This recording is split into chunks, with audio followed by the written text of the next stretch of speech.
hearts race, and the crowd goes wild. All across the nation, the dirt track warriors duke it out for what matters the most: the trophy and the glory. This is Gas and Glory, presented by R&R Enterprises. And welcome back to Gas and Glory, the place where we talk about what matters the most, the trophy and the glory. It's Kyle Looters and Neil Quick coming to you directly from the studios here at R&R Enterprises. And Neil, what a weekend. Team R&R was on fire. We have a great interview coming up with MRN associate producer Tyler Burnett, and we get the chance to talk about the very cool weekend that we had up on the hill with the R&R Special Soapbox Derby car. So first off, Bud, I want to say you look good this week. You got a little color on you. Yeah, I got tanned, and we went racing, Kyle. We did go racing. We're going to talk about that here in a little bit. We had a Soapbox Derby car, and I think Ryan, our crew chief, may have had some Italian food that he's still enjoying this week. So we're going to talk about that here in a little bit. He might be enjoying it all the way through the weekend. Yeah, I hope not. But we need to talk about how Team R&R did. Like I mentioned just a few seconds ago, they were on fire this past weekend. We kicked things off with Joey Saldana, Donnie Schatz, and Paul McMahon at I-80 Speedway up in Nebraska.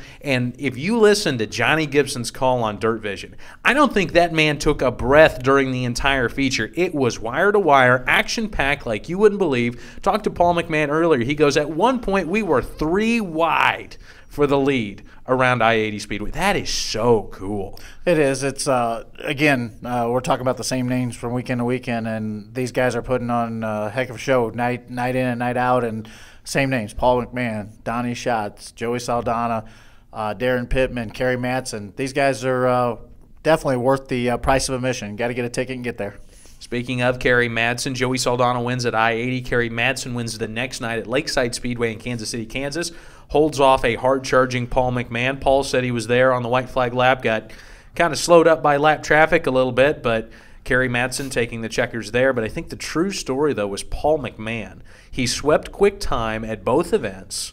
He finishes third at I-80, and then he finishes second up at Lakeside. And, you know, that does him very well in the points as he tries to close that gap back up. But, Neil, as you mentioned the same names over and over, as we take a look at the point standings here for the World of Outlaws STP Sprint Car Series, Donnie Schatz holds a 6-point advantage over Darren Pittman. It's a few more markers back to Joey Saldana, and then only 50 back to Paul McMahon. Kerry Madsen a bit further out in the 5th spot. But these 4 guys up at the top of the standings, first off, Team R&R drivers. I had to get that plug in there. Absolutely. And then the competition is so close. It's so fierce. These guys are going at it night in and night out. Nobody is separating themselves from the rest of the pack yet. Well, and what's impressive, especially in Paul and Joey's instances, they're single-car teams. Yes, very, yeah. They're single-car teams, and Joey and Paul. Family-owned teams. Family-owned teams.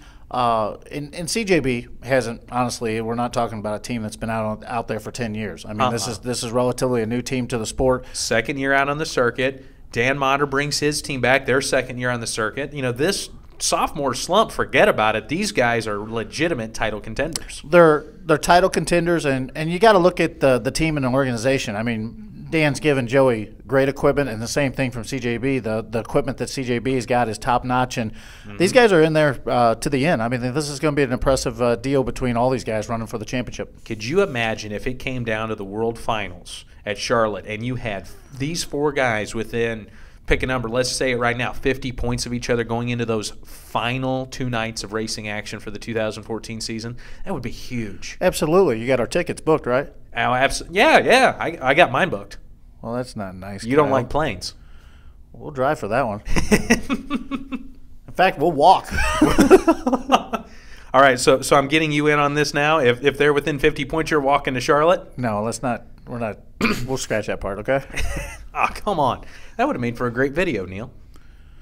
Yeah, thanks. Moving right along, Tyler Thomas, another member of Team R&R, picks up a victory in a Power Eye Midget. That was a good show. Yeah, TT put it on him, and again, one of the up-and-coming stars with Power Eye, and look for bigger and badder things coming from Tyler Thomas. I mean, this kid's starting to break out. He's going to be in action in the Indiana Midget Week coming up here pretty soon. We're going to talk more on that when we bring Tyler in. Billy Moyer, our good friend, Yeah, let's switch gears. Go from the young guy to the older guy. Yeah. Hey, I wasn't going to go there, you know. I didn't say exactly old guy, okay? I didn't say Schrader old. Can we jeez. Schrader had a birthday not too long ago. What did you get him? Did you get him a discount on his can wraps or something? I got to see him tonight. I got to back off of this. Oh, man. So Billy Moyer with the top 5 at the Ferris Commercial Motors Dirt Late Model Dream at Eldora Speedway. Awesome race. Dale McDowell picks up the $100,000 check, but I got to tell you, it looked like Rick Eckert had it won for a long time. In fact, I think they had the check made out to him, and then Dale McDowell just comes out of nowhere. After hearing what went on, I'm sure Eckert was probably cashing the check with about 3 laps to go there. And I think he was already planning on a vacation or something, and it's racing. It is racing, and it's truly phenomenal as we talk about an event like that. And by the way, we want to give a congratulations to all the Team R&R drivers this past weekend. And if you won and you're a Team R&R guy, if you're one of our guys, let us know. I mean, we're going through the results here. If, you got something you want us to share, let us know. Email it in to us. Give Neil a phone call. There's nothing more that Neil loves than spending time on the phone. So, just let us know. But I want to talk about this. Can we edit that part out? No, we cannot edit that part. Just checking. Yes, Neil Quick, extension 7005 at R&R. Oh, no. I want to talk about the attendance that we've seen this year. We just got done talking about the Dream. Mm-hmm. Big time attendance event for Eldora Speedway and the late model crowd. And every time we've seen video this year from a World of Outlaws STP Sprint Car Series event or a Power Eye event or a USAC event, correct me if I'm wrong, but the vast majority of video and pictures we've seen this year have been packed houses. Great, healthy-looking crowds. But when you contrast that with the NASCAR crowd, especially at Charlotte and Dover, where you see these gigantic tarps over empty sections of seats, and it doesn't even look like they can sell enough tarps to cover all of the seats. Talk about that dynamic just a little bit, because generally there has been a thought process that the healthier NASCAR is, the healthier motorsports in general is. But what we're seeing right now, Neil, is that car counts are up and fan count is up at the lower rungs of motorsports, where at the NASCAR level it's kind of fallen off a little bit. Well, not to bring a lot of attention to this, but you got to keep in mind that NASCAR had very successful attendance back in the day. Now, back in the day, which years are you talking about? Early to mid 2000s? Yeah, I would say basically mid 90s going into the 2000s. That the attendance soared, and a lot of the speedways built a lot of additions. They overbuilt then. Yeah, they built a lot of stands to accommodate the fans that'll be there for week in and week out. And I think that's what you're seeing a little bit of on TV with some of these tarps and different deals. I think this has leveled off a little bit for NASCAR, and I'm sure inside there they've tried to do some things to keep warm bodies and fans in those seats and coming to the races. And I think that on the other end, you look at the dirt races, and especially the World of Outlaws. I mean, they're packing them in and week out. But I think that has a lot to do with the racing that we're seeing and the names that are out there. I mean, they are putting a good product out, and it's getting a lot of press, what we're talking about. I mean, the biggest thing that we're talking about weekly here is the World of Outlaws Sprint Car Series, and it's good racing right now. And that's not just because we do business with a lot of those drivers, and we're very appreciative of that. It's for the simple fact that the racing is so good. We talked about it earlier. Johnny Gibson, the series announcer, not taking a breath during a feature at I-80. Kerry Madsen, Paul McMahon going at it at Lakeside. You had two phenomenal shows back-to-back, and instead of that being like an outlier or something that only happens once in a blue moon, we have seen that consistently throughout the entire year from the World of Outlaws. Well, and that is true. I mean, it's consistently different. It's consistently the greatest show on dirt. It is, from the West Coast, East Coast, even in the Midwest. It has a very strong fan base, and I think the other thing is you got to keep in mind the World of Outlaws, the events they have a year too, 80-plus nights a summer that they're racing. They're usually pretty close proximity where you don't have to drive 10 hours to go see them or fly or do any of that stuff too. It's easier to get to attend one of those events, or maybe get to see 2 or 3 of them a year. It's easier to do that. And same way with the dirt late models, Yes. the midgets. The midgets, I really think, are catching on, especially in our area, this Midwest, Missouri, Illinois, Indiana. That numbers that came out of that Power Eye event over the weekend at Belclaire was stellar, even on the mini sprint side compared to even the midget count. I mean, midget and micro sprint count was phenomenal. You're seeing a great ground swelling of support for these homegrown types of racing. You're seeing a lot of young kids get into it. You're seeing a lot of seasoned veterans still out there having fun. That is good for the overall health of motorsports in general, to get younger people involved and excited, both from the driver and crew standpoints as well as the fan standpoints, because one of the things that I'm seeing when I go out to the crowds now, you're seeing more kids nights. A couple weeks ago at Knoxville Raceway, we had kids 19 and under get in for free. That's huge. I mean, take your family, for instance, wife and a couple of kids. You pay for you and the missus, and the kids, well, they come on in free. It's awesome to have that, because taking a family of 4 out to the races, or even if you go to a ball game or anything anymore, a movie, it's very costly to do, and I think that's what would you say on average if you took your family, you took the Quick Clan, I like that. Oh boy. If you took the Quick Clan to, let's say, a baseball game, what are you looking at? Sitting out in the bleachers, cheap seats. Even just on cheap seats night, by the time you got fuel, tickets, eating for the night, it's a $125, $150 night. Okay, there you go. Yep. So now let's think about this a second. You back out the kids' tickets. Right. If you back out the kids' tickets a little bit, that's money in your pocket. That could be, upwards of $20, $30. Yeah, you keep it under $100 then. It's a great savings, and I think that's actually what the dirt track promoters have done well. And going back to NASCAR, I mean, going back to those empty seats, I think NASCAR saw that last year with the idea of just dirt racing in general. Hey, the fans are flocking to these dirt tracks. What's going on? And let's get a race on that. And that's what they did. They put the Camping World trucks on dirt at Eldora. Mm-hmm. They had phenomenal attendance. And guess what? They're back this year, and they're looking more down the road. Well, I remember we had a good time watching the Mud Summer Classic last year. We're not going to get into the details. I think there was a hashtag burning down Baldwin that made its rounds after that race. We won't talk about it anymore. But something we do need to talk about here on the show. Where are we having that race this year? I think it's over at your house this year. Oh, no. Yeah. I got to get those fire extinguishers recharged. Yeah, you're exactly right, buddy. Oh, boy. That's coming up here. Yeah, all right. Our friends over at Eldora Speedway, great customers here at R&R, and we're looking forward to doing some stuff for that event in particular. Yeah, very excited about the truck race and the Kings Royal coming up, and got some really exciting things at Eldora coming up. Yeah, and something we do need to talk about, too, and this has put a smile on your face for a long time. Yeah, don't look at me weird right now. It actually did put a smile on your face when you found out that Kate Upton's coming, right? No, Kate Upton's not coming, at least not yet. I'm still working on that for you, though.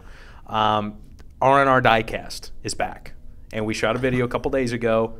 Joey Saldana, Sammy Swindell, 1/18th, 1/64 scale cars are available now for pre-order over at www.r-raceware.com.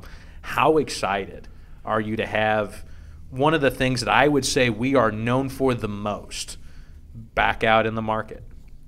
Very excited. Been a lot of work put into this, not by just only myself. A lot of folks here at R&R. You can tell by the cots that are in this building. Yeah, you guys have been working hard. No, it's been honest. I sleep underneath my desk. Well, you sleep just in general, period. I don't nap as much as I used to. But get back to the diecast, man. Super cool.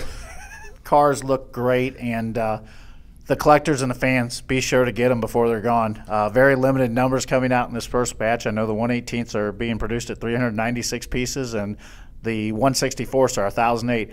And you have to agree, there's not very many of these things being made, and at the response that we've seen from the fans, they ain't going to be around before they get here. So I want to just say, looking at the pre-orders so far off of the website, folks, if you haven't gotten one, step in and get it right now, because I'm taking a look at the ones that are already spoken for off of our website. We're not going to have our run of those cars very long on our website. Absolutely. They are going quick. Now, the other cool thing, if you pre-order at r-raceware.com, at least on the 1/18 side, you are going to be entered into a contest to win one of the sample cars. Now, Neil, for the folks most likely my sample car, the one that I worked on to get the car right. Yeah, the one that you pieced together with like super glue and duct tape. Do you still have some of that super glue on your fingers? Absolutely. There's probably fingerprints on that car. Oh my. Yeah, you can win some of Neil Quick's fingerprints. That might come in I'll handy. hand autograph that for somebody. That might come in handy for a few things. You know? Oh, no. But anyways, if you pre-order your 1/18th diecast cars from r-rracewear.com, we're going to enter your name into a drawing between now and July 31st, and you're going to get the chance to win one of those sample cars. And Neil, tell them what a sample car is besides holding on to your fingerprints. No, they're very cool. It's the car that we use as R&R that the factory ships into us. We receive 4 of these 1/18th cars. 2 of the cars are usually sent out for approval from the team. One of each, yeah. Yep, one of each. Usually driver, car owner gets one of each. They take a look at it, make sure that we've done our job, and make sure all the decals and everything are in the right place and the paint looks good and the right colors and stuff like that. And then the other car sits here, and we take a look at it and tweak on that, do what we need to. Another car is used for photo purposes, whatever the case is. But the fans have a chance to get one of those cars that we hold on to here, and it's really a unique piece, kind of a priceless piece, because it is the car that, again, we tweak on, make sure that everything's right, and it will have the sample tag in. It's one of 4 cars produced. There you go, one of only 4 in the world, so I can already hear the collectors gasping and probably can mentally picture them drooling right now. So get those pre-orders in today. Big cool car to put on the shelf. At r-rracewear.com, because you might get a sample car that's got a sponsor logo upside down, some logos on there that are not supposed to be on there, and vice versa. Could have something that's the wrong color here. It could really end up being vastly different than the production car. Usually the decals are pretty close to where they need to be. Sometimes the colorations are a little bit different, or the headers need to be changed, or a shot color's different or wrong. So there's always usually a difference between the sample and the production cars that come in. So that's what makes it a unique piece. Get those pre-orders in today at r-rracewear.com. Time to shift gears just a little bit here on Gas and Glory and talk a little bit of Indiana Midget Week, and we'll bring in a very special guest to do so. Former USAC intern turned MRN Radio associate producer Tyler Burnett. Tyler, my friend, first off, congratulations on the new job, and second, welcome to Gas and Glory. Yeah, thanks, Kyle. Been listening to your show for the past 4 or 5 weeks, and it's been awesome and pleasure to be on the show. Well, thank you very much, and we appreciate you joining us here today. And, you know, Tyler, we love that you're succeeding in motorsports. The job with MRN is insanely awesome, but we want to draw on your USAC days here just a little bit because Indiana Midget Week is upon us. We kick things off at June 11th at Gas City I-69 Speedway before moving on to Lincoln Park Speedway in Putnamville, Bloomington Speedway in Bloomington, Lawrenceburg Speedway in Lawrenceburg, and then we wrap things up on June 15th at Kokomo Speedway. And the question that I'm going to pose to you right off the bat is, as a former USAC intern, what is this week like? Take the fans, take the listeners into what that week is like. It's just go, go, go, go, go, isn't it? Yes, it is. And to start things off at Gas City, like you said, one of the greater tracks in Indiana, and I believe last year was one of the greatest midget races I've ever seen at Gas City. Larson and Hines at the line. It was amazing. So first off, you kick it off with Gas City, and then it's just nonstop from there. Like you said, you go to Putnamville, which was an awesome race last year as well, Bloomington, then you head over to the east side of the state in Lawrenceburg, and then you come back up to maybe one of the greatest dirt tracks in the country, Kokomo Speedway. It's just nonstop. You go to your hotel, your apartment, or whatever. You wake up the next morning and you leave, and that's all it is. Or you stay at a track or whatever you do. But it's one of the hardest parts of the schedule for the National Midget Series with USAC. And if you can get through this week on top of the point standings, you're most likely going to head in to a good position to win the national championship. Now, Christopher Bell was able to do that. Last year's Indiana Midget Week champion went on to hoist the big trophy at the USAC banquet in December in the city of Indianapolis, so that was pretty cool. And speaking of Christopher Bell, his teammate at Keith Kunz Motorsports, Rico Abreu, is coming off a broken collarbone injury. We have received word that Rico will be back in the car to start Indiana Midget Week. How much of a dynamic does that add to Indiana Midget Week to have Rico Abreu back to challenge his teammates Christopher Bell and Tanner Thorson and the entire field of cars? Well, it's not good for the rest of the cars, that's for sure, because Rico is solid, and he's the points leader right now, ahead of his teammate Christopher Bell, and third is Tanner Thorson. So Keith Coons has things figured out right now, and it's not good for the other competitors that Rico's back because of the sole purpose that he's one of the best qualifiers I've ever seen in a midget car. He has track records at Kokomo. He has track record at Lawrenceburg. And I believe Bloomington as well. He was a fast timer last year. I don't know if it was a track record, but he was a fast timer there. So he knows how to qualify. He puts himself in position at the beginning of the night to win races at the end of the night. And that's why Rico has a shot to win 2 or 3 of these this week. And he's going to be one that you want to look out for. You're absolutely right. And we're talking with Tyler Burnett, former USAC intern turned MRN Radio associate producer. He's given us some insight here into Indiana Midget Week, which features a ton of Team R&R drivers. We were talking about a few of them. Rico Abreu, Christopher Bell. You can pick up their gear over at www.r-rracewear.com. And Tyler, kind of moving along a little bit, we've talked about the Keith Coons guys. You know, I think we've joked on this show that Keith Coons is like the godfather of midget racing as it stands now. But who are some guys that might surprise, might jump up there and grab a win or two, or maybe even the entire Indiana Midget Week title? Well, former Chili Bowl champion this last year, Brian Clausen, he's in the same exact car again, wrenched on by Rusty Coons and Joe Dooling owned. That 63 car is going to be solid all year long. He sits 5th in the point standings right now, and he could potentially win at Kokomo, or he win at Bloomington like he did last year. So I look out for Brian Clausen. Also, a winner in all the series, one of the highest winners of all time in USAC history, Tracy Hines, will be there. He sits 4th in the point standings, as well as Kevin Thomas Jr. took a wild tumble on that Bloomington a couple weeks ago, so hopefully he can get his 9 car back out. But if you look at some of the Power I regulars as well, Andrew Felker, Tyler Thomas, Parker Price Miller in the 9P. Those are some solid guys who will be in Indiana Midget Week contention, and at the end of the week might be able to challenge KKM. Yeah, you're absolutely right there, and some more Team R&R drivers as well, too, with the 3 that you mentioned coming over from the Power I ranks. Power I had something really cool going on this year with their World Series. What was your take on that as Christopher Bell took the checkers in that? It started over New Zealand and ended up here in the United States. It was a great series of races. I think it's great. I wish I could get over to New Zealand sometime and check out the midget racing over there. Really long plane ride, right? It is a very long plane ride. I feel like I live on planes right now. I might be more game for that. That might be a little more comfortable way to travel, you know. I mean, the miles I put in the air these past couple of weeks probably can be as much as going over to New Zealand. I think it just looks beautiful over there. Yeah. And the racing was awesome with Rico, and Clausen was there as well, and Hagen and Bell. It's just awesome to see that. And then for them to go to Brownstown to finish out the race, that was an amazing race. With Tanner and Pickens and Bell battling out sliders all over the place. I wasn't expecting it to be so good at Brownstown, and it was an amazing race to put the midget cars on. Well, that was the World Series we're talking about. Another R&R customer, Power I, put on a phenomenal series. It started over New Zealand earlier this year, ended up in Brownstown not too long ago.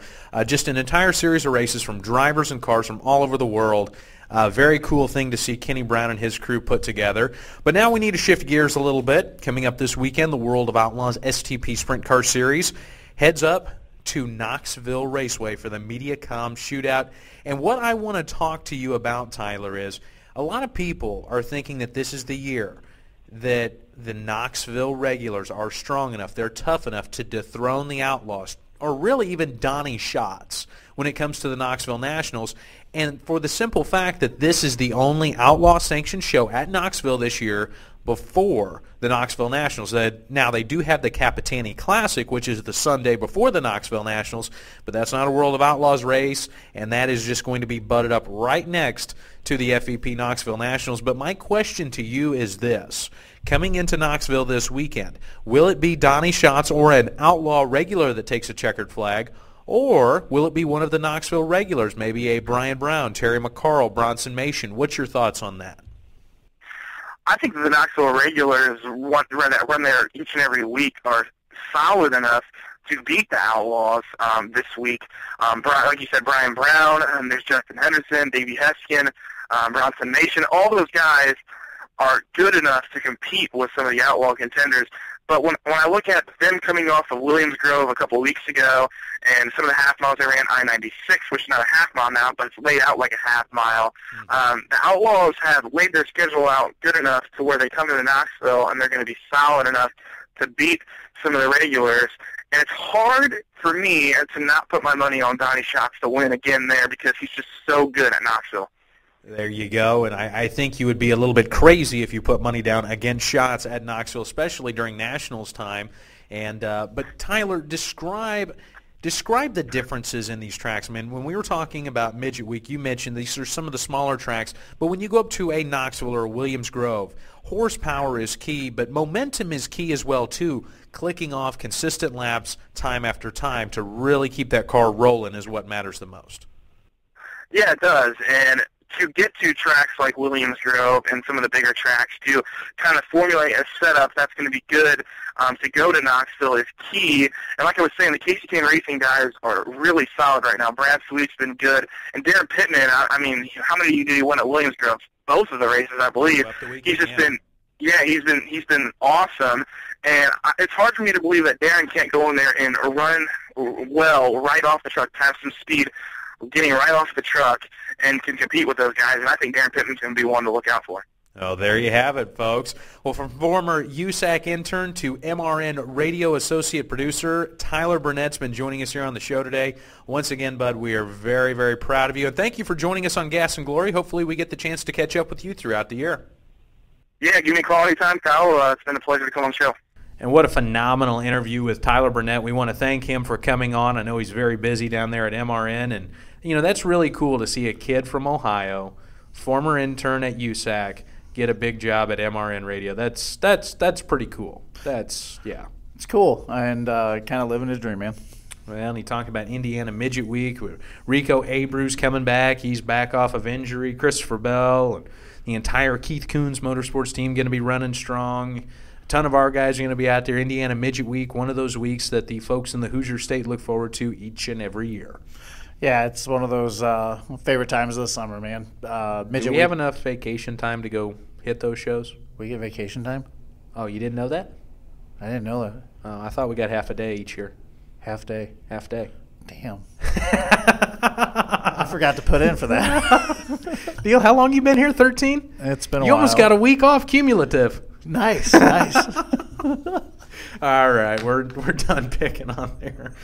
Coming up this weekend, the World of Outlaws STP Sprint Car Series heads to Jackson Speedway, Minnesota, and the famed Knoxville Raceway for the MediaCom Shootout. That's going to be a pretty spectacular event on both accounts. Yeah, it is. It's kind of a gear up again for the Nationals, and the guys get more time up there on the track. Paul McMahon said that they finished fourth last year at the Knoxville Nationals. They're looking to go in and make a statement that, hey, we don't need to be here running every week before the Nationals to come out here and be competitive and possibly win this thing. So I think maybe the gauntlet's being thrown down just a little bit between the Outlaw regulars and the Knoxville regulars to see who's going to win this thing. Because the Knoxville regulars are saying, hey, you guys are only going to be here once before the Nationals. The Outlaw regulars are saying, it doesn't matter. We're coming in, and we're going to take the big money. Well, I'm going to go really out on a limb on this one. Oh, boy, don't let it break. All right, the guy with the fastest car is going to win at the end of the night. Boom, there it is. Bold prediction, folks. Calling it. Bold. It's just a matter of which car number it is, right, Neil? Absolutely. Oh, gosh. We talked Indiana Midget Week. That's coming up this week. Something very cool in our neck of the woods this weekend. Silver Crown. USAC Silver Crown going to Gateway for the second year in a row. That's a really cool show. If anybody hasn't been to Gateway, definitely get out there and take that in. Those Silver Crown cars fly at that place. It's scary. It's scary fast. We were there last year, and really a neat venue track-wise. I mean, it's kind of got a Darlington-type feel because of the odd configuration. It's tighter in 1 and 2 than 3 and 4. They kind of spread out in 3 and 4. And, man, when they come off of 3 and 4 down that straightaway, they are hauling. They have those babies wound up. And, the one thing we were talking about last year is they're already scary fast with a 360 in it. Yeah. Could you imagine if they had 4 10s in them? Them things are rockets. Oh, my goodness gracious. That would be huge. And lots of local stuff around here. Tri-City, Belle Claire, they're all booming. So great weekend to take dear old Dad out to the races. It's Father's Day weekend this weekend. Yeah, and we'll get back on this Father's Day deal, but at Gateway with the Silver Crown cars, truck races over there this weekend too. Yeah, NASCAR Camping World Truck Series. See the same trucks that are going to go run the dirt race over at Eldora a little bit later on. But that'll make Dad even happier. That'll make Dad even happier, yeah, if you can get him, So, but no, let's, kind of talk about dads here. We got just a few minutes and we got to talk about Soapbox Derby, but, Father's Day this weekend, for me at least, my dad's the reason I'm in racing. Yeah. Because growing up, he always used to make me work on his 18-wheeler every Saturday. My payment for all of my help that Saturday was he took me out to the races. And that's, to me, the coolest thing. And you hear so many of these stories about how Dad was the catalyst to get the son involved in racing, and then just all of the stories that come out of that. I mean, talk about, what it was like racing with your dad. I mean, you guys around in this area. Well, my dad did a little bit with me with the racing, but I think when I go to Father's Day, I got to think about Dad and the stuff I do with him. But Grandpa was really the guy that, when it comes to Dad's Day, to think about what he did to get us and did for us to, especially for me, to have the opportunity to go and race it as young as I did. It started at age 6, and he was kind of the catalyst that made that happen.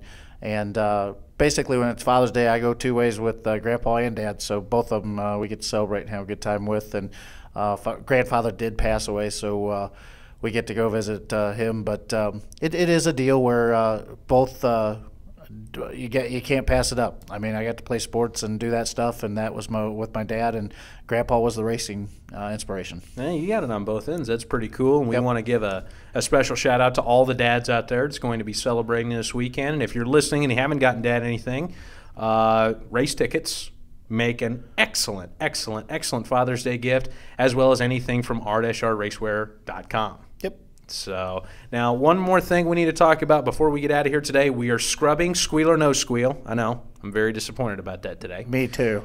Oh, yeah, right. It's about time. Oh, gosh. But we have something that, in all seriousness, we need to talk more about, and that was this past weekend. Normally, we get the opportunity to serve and support those that go out and race themselves. Absolutely. This weekend, it was us.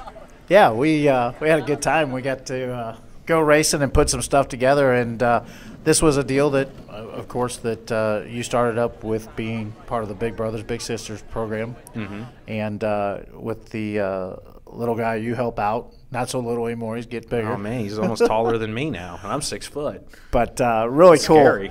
Never got to do anything like this, and it was really It was a soapbox derby. Let's let people in on that first. Well, I was kind of trying to make sure that they know we didn't go snowmobile drag racing. Well, hey, the snowmobile drag, I would never let Ray get on a snowmobile and drag race it, but I am dumb enough to let myself do it.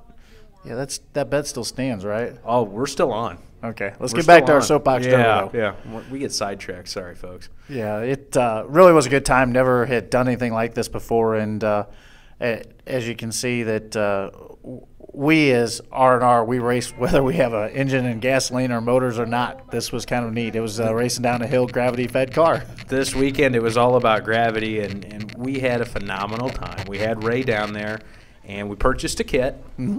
Phil Rideout, our owner, was gracious enough to allow us to purchase a kit, and Ryan Ruff, our other salesman, we've had him on the show before.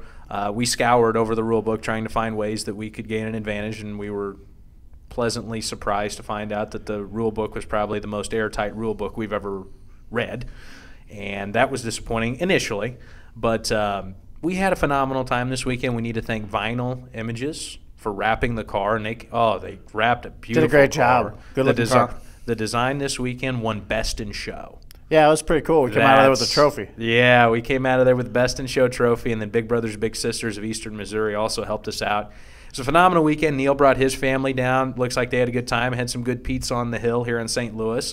That was pretty cool. And all the kids that I saw, just smiles a mile wide. And you think about it, I mean, you're getting in a car that has a wooden ironing board bottom with a plastic tub on it and rolling down a hill. You wouldn't think on the outside that does not sound that exciting. But when we got there and the kids were rolling down the hill and we're jumping and we're cheering, I mean, he won a heat race and we thought we had won the Daytona 500. The high fives and the slapping around was amazing. It was really cool, and everybody got behind it.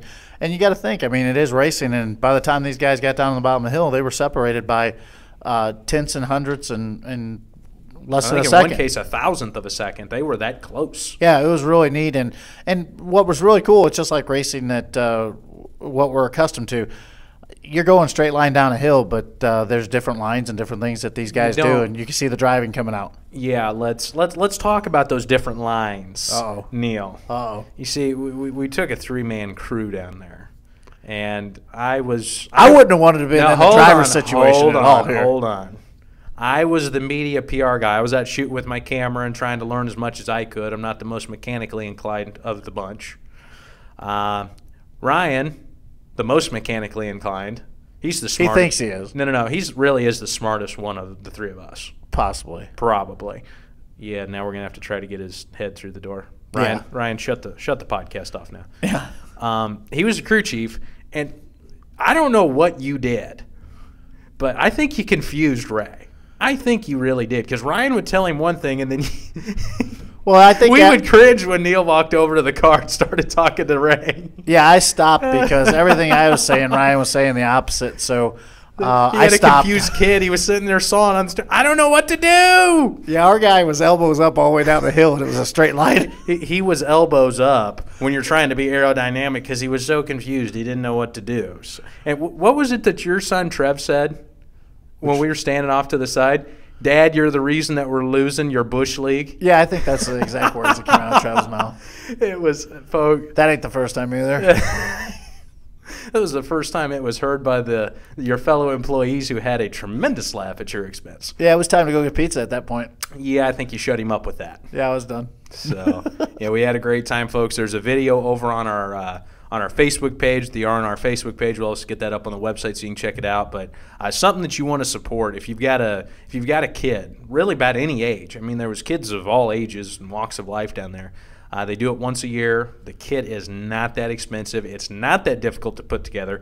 If us knuckleheads here at R&R can figure it out with simple hand tools, anybody can put one of these cars together. And you go out and you support some phenomenal charities, and we raise money, and everybody has a good time.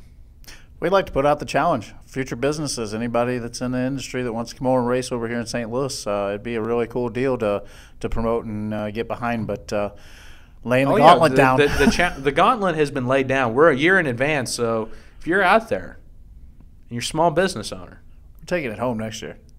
We want to see you out there. Bring your car. Bring your driver. Bring your people. We want to see you out there. We'll go mano-a-mano with you. We got the old R&R special. Absolutely. So come and have some good Italian food too. Oh gosh, that was such good food. Yep. Okay, well, we need to go find those food trucks, but before we do, we need to say thank you to you guys for tuning in to Gas and Glory. And remember, you can pick up some phenomenal gear over at www.r-rracewear.com, the web's largest store for dirt track racing apparel and merchandise. And on behalf of everyone here at R&R Enterprises, he's Neil Quick and I'm Kyle Luters. We'll see you next week. You've been listening to Gas and Glory, presented by R&R Enterprises. All rights reserved. Please visit the web's largest sprint car store today at www.r-rracewear.com. The views and opinions expressed in the show are the host and guest alone and do not directly reflect those of R&R Enterprises.